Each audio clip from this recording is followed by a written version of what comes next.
Hello everyone, আপনি কি আপনার ফোনে প্লে স্টোর আছে? প্লে স্টোরে যদি আপনি সার্চ হিস্টরি যদি না কাটেন তাহলে আপনি যে কোনো সময় বিপদে পড়বেন। ধরুন আপনি প্লে স্টোর ব্যবহার করতেছেন, ওই প্লে স্টোরে যদি সার্চ হিস্টরি থেকে থাকে তাহলে ওই সার্চ হিস্টরি আপনি যদি না কাটেন তাহলে যে কোনো সময় আপনি বিপদে পড়বেন। এখন আপনি কিভাবে প্লে স্টোরের সার্চ হিস্টরি কাটবেন এটা যদি আপনি শিখতে চান অবশ্যই আপনি আমাদের স্ক্রিনটা ফলো করুন। এখন প্লে স্টোরের এই গুরুত্বপূর্ণ কাজটা করতে চাইলে আপনি প্লে স্টোরে ঢুকবেন, এই প্লে স্টোরে ঢুকবেন, তারপর এখানে দেখেন প্রোফাইল, এই প্রোফাইলে ঢুকবেন, তারপর এখানে দেখেন সেটিং, এই সেটিংসে ঢুকবেন, তারপর এখানে দেখেন জেনারেল, এই জেনারেল ঢুকবেন। জেনারেলে ঢুকার পরে এখানে দেখেন অ্যাকাউন্ট এন্ড ডিভাইস পারফরমেন্স, আপনি এখানে ঢুকবেন।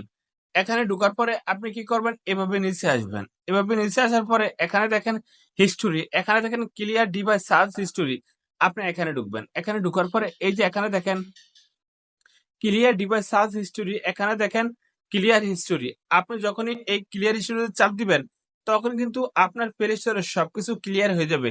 সেই ক্ষেত্রে কিন্তু আপনার ফোনটা প্লে স্টোরের মাধ্যমে অনেক নিরাপদ থাকবে। দেন দেখলাম তো আমরা কিভাবে প্লে স্টোরের সার্চ হিস্টরি কাটলাম। আপনি চাইলে এভাবে প্লে স্টোরের সার্চ হিস্টরি কাটতে পারবেন, কেউ একদম টেরও পাবে না। তো বন্ধুরা আজকে ভিডিও এই পর্যন্ত, দেখা হবে নেক্সট ভিডিওতে।